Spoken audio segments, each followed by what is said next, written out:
world. I am Sohail Ali and in this lecture we will discuss about cut sets. So cut sets होता क्या है और किस तरह से हम ग्राफ में से कट सेट्स फाइंड आउट करेंगे, आइए देखते हैं। सो कट सेट की डेफिनेशन कुछ इस तरह से है। In a connected graph G, a cut set is a set of edge whose removal from G disconnect the graph. So cut set generally एक सेट है एजेस का ऐसा सेट जिसको अगर हमने ग्राफ के अंदर से निकाल दिया तो ग्राफ कैसा हो जाएगा, डिस्कनेक्ट हो जाएगा। ये देखते हैं एक एग्जांपल कि किस तरह से हम कट सेट्स को फाइंड आउट करेंगे। एक ग्राफ हम यहाँ पे ड्रॉ कर रहे हैं। सो 5 वर्टाइसेस का यहाँ पे एक ग्राफ है जिसके वर्टेक्स कुछ इस तरह से है, V1, V2, V3, V4, V5। Edges को भी नाम हम यहाँ पे दे देते हैं A, B, C, D, E and F। अब इसके अंदर कौन कौन से कट सेट्स होंगे? Cut sets means set of edge. एक एज को निकालना नहीं है हमको, सेट ऑफ एज को निकालना है। एक से ज्यादा एजेस को हम क्या बोलते हैं? सेट ऑफ एजेस बोल सकते हैं। सपोज दो एजेस का सेट, वो भी क्या हो जाएगा, उसे भी हम क्या कहेंगे? सेट कहेंगे। सो कट सेट क्या है? कट सेट ऐसा सेट ऑफ एज है जिसको अगर हम रिमूव करते हैं ग्राफ से तो ग्राफ डिस्कनेक्ट हो जाता है।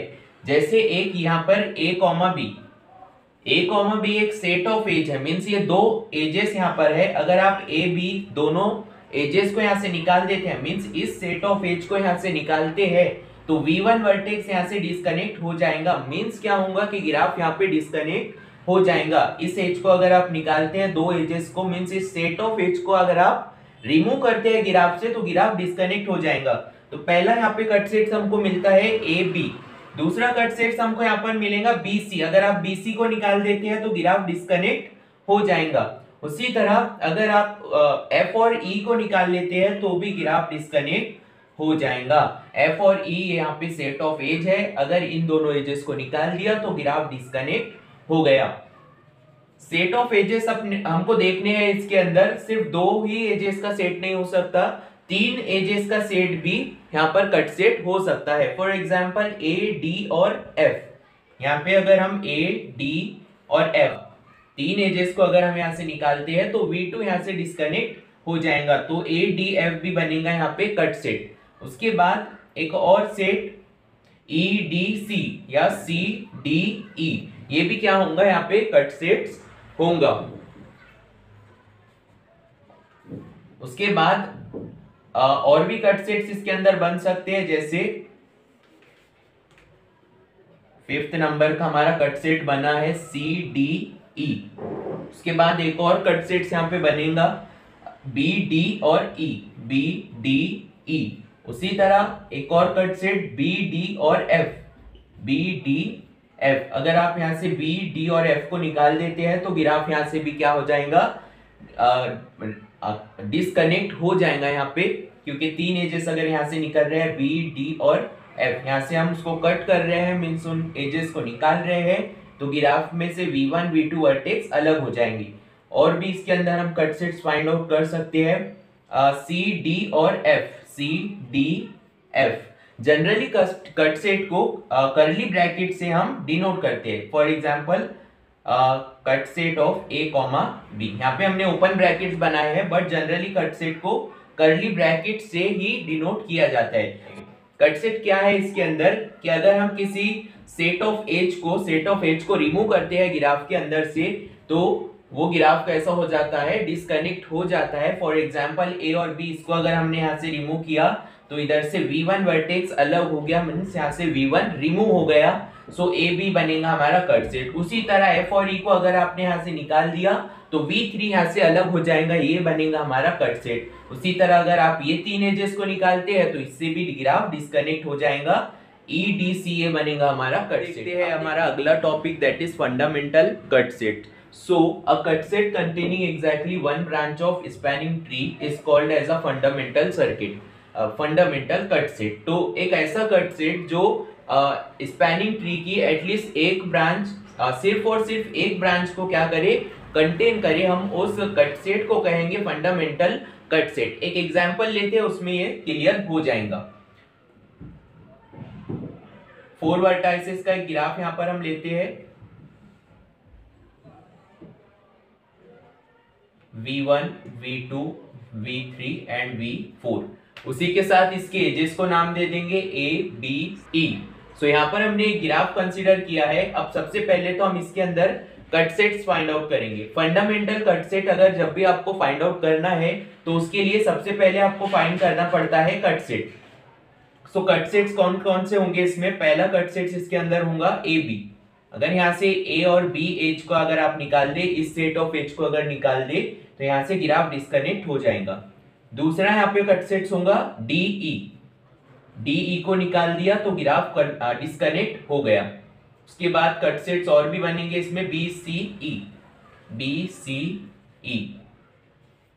नेक्स्ट कट सेट्स होगा हमारा A C D, A C D. Next B C D, A C E. So और भी हो सकते हैं इसके अंदर कट सेट। सो हमने इतने कट सेट्स यहाँ पे फाइंड आउट किए। अब फंडामेंटल कट सेट की डेफिनेशन यहाँ पे क्या है? अ cut set containing exactly one branch of spanning tree is called as a fundamental cut set। सो सबसे पहले स्पैनिंग ट्री की अगर बात हो रही है तो इस ग्राफ का हम एक स्पैनिंग ट्री बना लेते हैं। सो इसका स्पैनिंग ट्री क्या होगा? इसका स्पैनिंग ट्री कोई भी बना सकते हैं हम, कोई एक स्पैनिंग ट्री हमको यहाँ पे इसका बनाना है। स्पैनिंग ट्री का मीनिंग क्या होता है? ग्राफ कनेक्टेड होना चाहिए और साथ ही साथ वो सर्किट लेस होना चाहिए। उसी तरह बनता है यहाँ पे एक स्पैनिंग ट्री। अब इसके अंदर कौन कौन से एजेस बाकी रह गए हैं? ए, बी एंड ई। सो इसके अंदर अब स्पैनिंग ट्री, इस ग्राफ का हमने क्या बनाया? यहाँ पे स्पैनिंग ट्री बनाया। इस स्पैनिंग ट्री के अंदर अब सिर्फ 3 एजेस बाकी रह गए हैं। अब इसमें जो एजेस बाकी रह गए हैं, जैसे एज ए, एज बी और एज ई, इसको कहा जाता है ब्रांच। इनको क्या कहते हैं? इनको ब्रांच कहते हैं। जो स्पैनिंग ट्री के अंदर एजेस प्रेजेंट होते हैं उसे ब्रांच कहा जाता है। और जिन एजेस को हम यहाँ से स्पैनिंग ट्री से निकाल देते हैं, जैसे एज सी, एज डी, सी और डी यहाँ पर स्पैनिंग ट्री में प्रेजेंट नहीं है, मींस सी और डी एज क्या हो जाएंगे? इन एजेस को कहा जाता है कॉर्ड। सो जो स्पैनिंग ट्री के अंदर प्रेजेंट होते हैं उसे ब्रांच कहते हैं, और जो स्पैनिंग ट्री में जो एजेस प्रेजेंट नहीं होते उसे कॉर्ड्स कहते हैं। ठीक है, तो I hope you understand this. So एक ऐसा कट सेट जो एग्जैक्टली वन ब्रांच को कंटेन करे। सो अब इसके अंदर कट सेट देखते हैं हम A B, cut set A B. इसके अंदर ए भी ब्रांच है और बी भी ब्रांच है। ए और बी दोनों भी स्पैनिंग ट्री के अंदर प्रेजेंट है, मींस ये कट सेट 2 ब्रांचेस को कंटेन करता है। तो ये फंडामेंटल कट सेट नहीं होगा। कंसीडर कितने ब्रांचेस कंटेन करना चाहिए? सिर्फ एक ब्रांच कंटेन करना चाहिए। उसके बाद नेक्स्ट ये कट सेट नहीं होगा। सेकेंड डी कॉमा ई। अब इसमें से डी कॉर्ड है और ई ब्रांच है। सो ये कट सेट एक ब्रांच को कंटेन करता है। दैट्स व्हाई डी कॉमा ई क्या हो जाएगा? इसमें फंडामेंटल कट सेट हो जाएगा, बिकॉज इसमें एक ब्रांच को ये कंटेन करता है। डी यहाँ पे कॉर्ड है जो कि स्पैनिंग ट्री में प्रेजेंट नहीं है। दूसरा बी सी ई। अब यहाँ पर बी और ई दोनों ब्रांचेस है, तो ये कट सेट 2 ब्रांचेस कंटेन करता है, इसलिए ये भी फंडामेंटल कट सेट नहीं होगा। उसके बाद ए सी डी।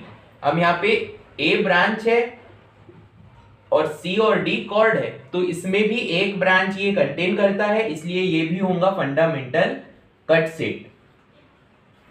उसके बाद बी सी डी। सो बी एक ब्रांच है, सी और डी ये ब्रांचेस नहीं है, सो इसमें भी ये एक ब्रांच कंटेन करता है, इसलिए बी सी डी भी होगा फंडामेंटल कट सेट। नेक्स्ट ए सी ई। सो ए भी ब्रांच है और ई भी ब्रांच है, सो ये 2 ब्रांचेस कंटेन करता है, इसलिए ये भी cut set fundamental cut set नहीं होगा। सो फंडामेंटल कट सेट के लिए आपको सबसे पहले क्या करना है कि जो भी ग्राफ आपको दिया है उसके सबसे पहले आप कट सेट फाइंड आउट कर लेंगे, जिस तरह से हमने यहाँ पे किया है, कट सेट्स फाइंड आउट किए। उसके बाद ग्राफ का आपको स्पैनिंग ट्री बनाना होगा। स्पैनिंग ट्री में अब हम देखेंगे कि कौन से एजेस बाकी रह गए हैं, उन एजेस को हम क्या कहेंगे? ब्रांच कहेंगे।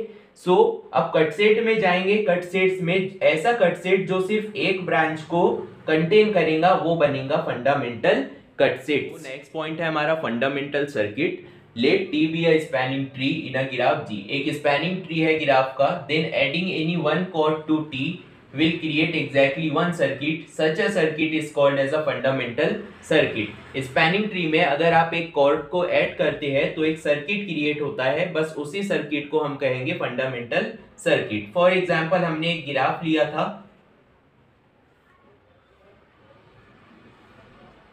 V1, V2, V3, V4, A, B, C, D, E। एक ग्राफ हमने इस तरह का लिया था। उसके बाद हमने इससे क्या क्रिएट किया था, एक स्पैनिंग ट्री क्रिएट किया था। स्पैनिंग ट्री कुछ इस तरह से बनेगा इसका, इस तरह से क्या बन गया इसका, एक स्पैनिंग ट्री बन गया V2, V1, V4 and V3, A, B and D। अब जो स्पैनिंग ट्री के अंदर एजेस है उन्हें हम ब्रांचेस कहते हैं, और जो स्पैनिंग ट्री के अंदर प्रेजेंट नहीं है उन्हें हम क्या कहेंगे, कॉर्ड कहेंगे। यहाँ पे C और E क्या हो गए, दो कॉर्ड हो गए। C और E क्या है, यहाँ पे कॉर्ड्स है, और बाकी A, B और D यहाँ पे ब्रांचेस है। में क्या दिया हुआ है, एडिंग एनी वन कॉर्ड टू T will create exactly one circuit. Means एक कॉर्ड अगर हम इस स्पैनिंग ट्री के अंदर ऐड करते हैं तो एक सर्किट फॉर्म होगा। सपोज अगर एक कॉर्ड C है, C को हम इसके अंदर अगर ऐड करेंगे तो क्या फॉर्म होगा, एक सर्किट फॉर्म होगा। बस उसी सर्किट को कहेंगे फंडामेंटल सर्किट। तो एक कॉर्ड अगर हम C इसके अंदर लगा देते हैं तो क्या फॉर्म हो जाएगा, एक सर्किट। सर्किट का नाम होगा ABC। एक कॉर्ड अगर हम इसके अंदर लगा देंगे तो क्या बन जाएगा, ये सर्किट बन जाएगा। इसी सर्किट को कहेंगे हम फंडामेंटल सर्किट। एक सर्किट ये मिला हमें। उसके बाद अगर इस कॉर्ड को ना लगा के दूसरी कॉर्ड लगा देंगे हम, दूसरी कॉर्ड है E। इस कॉर्ड को अगर हम लगाते हैं तो एक और सर्किट हमको यहाँ पर मिल जाएगा A, B, D, E। ये भी एक सर्किट होगा। सर्किट मीन्स पूरी तरह से वो क्लोज्ड होता है, क्लोज्ड वॉक होती है, ठीक है। यहाँ पर भी क्या मिला हमको, एक फंडामेंटल सर्किट मिला। एनी वन, कोई भी एक कॉर्ड आपको क्या करना है, स्पैनिंग ट्री के अंदर लगाना है। बस उस कॉर्ड को लगाते ही क्या फॉर्म हो जाएगा, एक सर्किट फॉर्म हो जाएगा। उसे ही कहेंगे हम फंडामेंटल सर्किट। तो आई होप आपको ये तीनों भी टॉपिक्स क्लियर हो गए होंगे। अब नेक्स्ट वीडियो में हम देखेंगे कि fundamental circuit, fundamental cut set और कट सेट इसके एग्जाम्पल पेपर में किस तरह से पूछे जाते हैं और इसको हम किस तरह से फाइंड आउट करेंगे। मिलते हैं अगले लेक्चर में। Thank you.